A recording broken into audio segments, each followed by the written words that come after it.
What's up, Falcon fans and non-Falcon fans? On today's episode of Atlanta Falcons 2023 Depth Chart Review, Part 9, the D-line position. If you guys like this type of content, let me know by hitting that like button. Share this video with your friends and foe. And if you hate this type of content, hit that dislike button. It won't hurt your boy's feelings. Well, maybe just a little bit. But also, if you guys do a huge favor for your boy, hit that subscribe button so the Falcon Empire can grow forevermore. And you guys been doing a hell of a job of that. So thank you guys for the bottom of my Falcon heart. So let's continue with the video.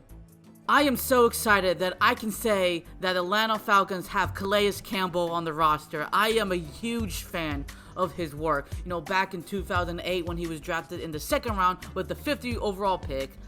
He was drafted by the Cardinals through 2008 through 2016. Then he was with the Jacksonville Jaguars back in 2017 through 2019. And then he came to the Baltimore Ravens in 2020 through 2022. And now we got him for a one-year contract worth $7 million. I am very excited to see what Calais Campbell could bring to the Falcon table because he has so much acknowledgement and experience under his belt that he can surely tutelage these young Falcons players because he has played over 227 games, he has started in 208 games, and he's racked up 99 total sacks so far in his career. We all know this is going to be his 16th season in the NFL, and believe me, he has not been slowing down. Yes, he's been nicked up a couple of times, but he hasn't been that seriously nicked up since 2014 when he was with the Arizona Cardinals. So let's get that straight. So for 3 years with the Jacksonville Jaguars, he's played all 16 games. And now with 3 years with the Baltimore Ravens, he kind of got banged up a couple of games. But that's still beside the point. He still finds a way to create and havoc the quarterback and everybody else that is on the field where they have to adjust when he's on the field. And remember that he has sacked every season besides his rookie season back in 2008 where he has 0 sacks. Now, his lowest sack count in total in his entire career was in 2021 with the Baltimore Ravens with 1.5 sacks. So he can still commit pressure, he can still cause disruptions, and so for him to be 36, if I'm not too sure about, don't quote me on that, he still finds a way to be a game changer no matter what the age or no matter what the situation he's put in with a couple of different teams, a couple of different schemes, a couple of different coaching staff changes as well. So he's very versatile on what he needs to accomplish in his life. And I love how he sets the tone, not just for himself, but everybody around him, where he knows this is a team effort and everybody got to give it 100%. No one slacking off when he's around. That's something that Kobe always talked about in his interviews, where the reason why people didn't like him because he's a baller, because he truly loves the game and he wants to make everybody great around him just like him. So in that sense, I give this an A+. So let's talk about the other guy. Now we have our starting defensive tackle / defensive end, depends on how Ryan Nielsen wants to use him in our new multiple coverage scheme. And that is David Onyemata, that we just signed to a 3-year contract worth $35 million in this free agency. Because previously, he was drafted by the New Orleans Saints back in 2016 with the 4th round, pick 120, and he played for the Saints in 2016 through 2022. So let's take a closer look at his stats, because I know a lot of Saints fans really love this guy and they really didn't want him to leave their organization. Of course, Falcon fans, we only really got to witness him either if the Saints were on prime time or against us, and he always, created havoc when Matt Ryan was on the track. But even still, he's very well put together. He's a well complete oil machine, as they say.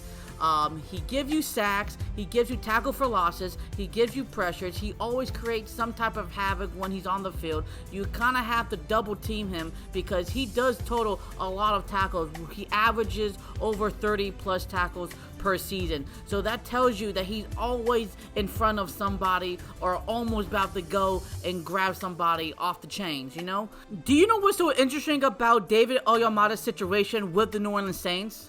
Is that they really trust him to be the inside / interior guy for them, because they ask him to play a lot of snaps over the B-gap position. So what does that mean? It means that they rely him to be on one-on-one coverage or be double covered, where that means that gives the defensive tackle, the other guy, or the defensive end one-on-one matchups, and also plus gives anyone to blitz the quarterback, like the linebacker or the corner or the safeties, any of the safeties, to making sure sure that they are wide open to get after the quarterback or get after the running back that might hit the field or go sideways, left or right. But he's very important to them because they give him all that trust that they know that he doesn't need backup. He can handle his own business. And they know he can do his job so thoroughly because he was not penalized once this entire season. So that's something to be accomplished about, that he understands what needs to be done. The techniques that he has with using his hands and timing shows it.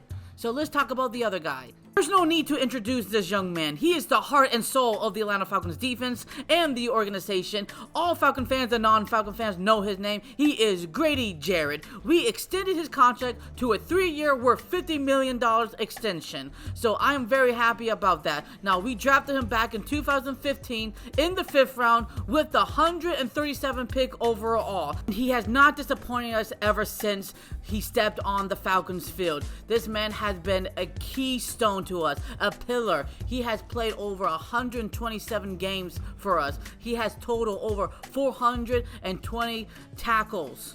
He has 32 and a half sacks for us, 5 forced fumbles. But let's not forget about the major thing, I think, is his passion and his commitment on trying to building his craft every single year, where he clearly knows he needs to improve on it, and he does with tremendous results, where even though he might not get help every single snap, he still does his best to try to make sure that we win games at all time. He wants to make sure the Atlanta Falcons and the fans will taste the milk and honey one day, because let's be honest with you guys, he could have easily asked for a trade request. He could have asked to be released. But no, he decided that he wants to stay until they become a successful franchise and not a laughingstock. And that's why I love this guy. And we have to do everything in our power to making sure that we make him happy no matter what's the cost.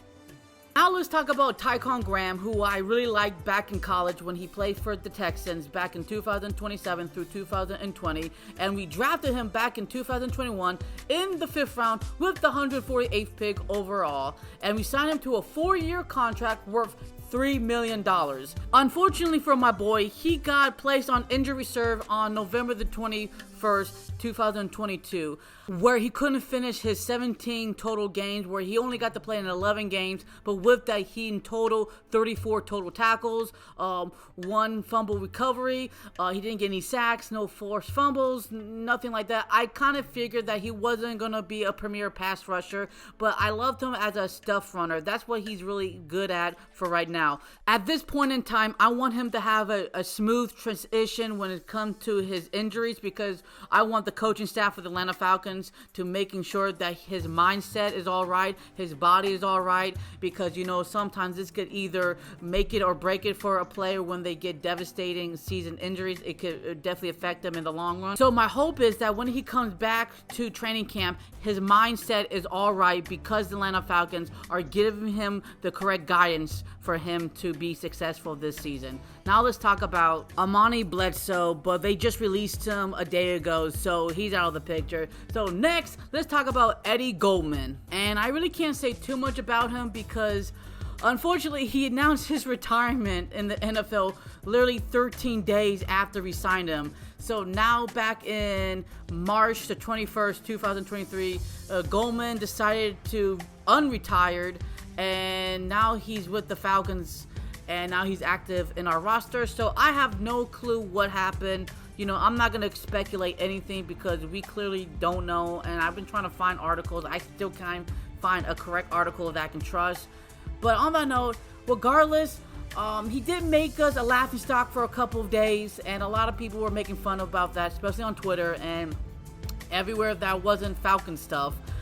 So yeah, it pissed me off a little bit, but at the end of the day, I don't know him. I don't go walking in his shoes, so he could have had some type of. It doesn't matter. As long as he's committed this year, I have no problem. If he could do his thing like he did back when he was with the Bears, sure.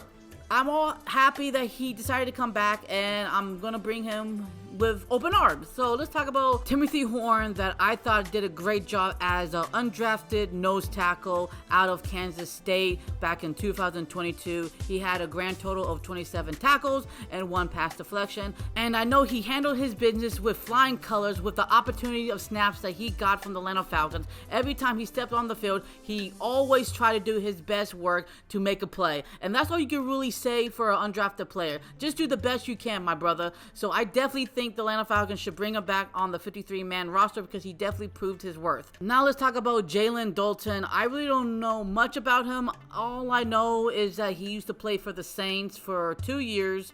I think he played for North Carolina. I'm pretty sure undrafted back in 2019, but I can't remember the first team he went by. But even still, the Atlanta Falcons gave him the opportunity to play in 7 games. He got a total of 13 total tackles, no sacks, no forced fumbles. He was just there to fill in the gaps. So I don't really expect him much to be part of the 53-man roster when it's all said and done. Now, is he a great player? Well, he hasn't really given or gotten the opportunities for him to really showcase what he's worth.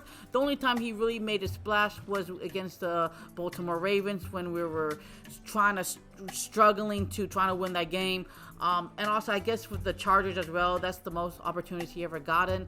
But I think he should be part of the practice squad so he can learn and really get a refreshed minder. And no disrespect to my boy, but I think at the end of the day, the Atlanta Falcons are looking for a premier pass rusher that can go after the quarterback every snap count and pretty consistently enough. And I just don't see that on my boy, but no disrespect to him. I think the Atlanta Falcons will benefit him definitely if he continues staying on the squad. Now let's talk about Joe Gaziano, who was undrafted back in 2020, played at Northwestern, and the Chargers gave him 3 years to try to make sure that he has an NFL career. Unfortunately, it didn't pan out for him, so the Atlanta Falcons picked him up. His best season was back in 2021 by stats wise, with 13 total tackles, 8 solos, and 5 assists. Of course, he only got his first sack last year, 2022. He only got to play in 5 games last year, and then 2021 he got to play in 14 games. And it's not like I don't hate this pick, but you want to make sure that the Atlanta Falcons will always get someone who can get after the quarterback consistently enough. And us Italian boys have to stick together. I want him to be successful, but I also want the Falcons to not blow leads when they have the opportunity, when the opponent's on 3rd down and whatever type of yardage. We have to be consistent enough where we infect the quarterback, where we scare the quarterback into submission, where he makes dumb mistakes and cause them to lose the games. But for my boy Gaziano, I do wish him the best of luck, and maybe this is a great opportunity for him to thrive at because he gets a little bit more help. Maybe he gets to learn something different that he didn't get from the Chargers. So I do wish him everything, and hopefully it can pan out for him, and hopefully he can make it to the 53-man roster. So on that note, if you guys lasted this long to the very end of the episode, thank you guys for so much for taking your own personal time to watch these type of content. I love making Falcon videos. So what do Falcons do? Rise up. Until the next episode, show love and peace to the world, and peace.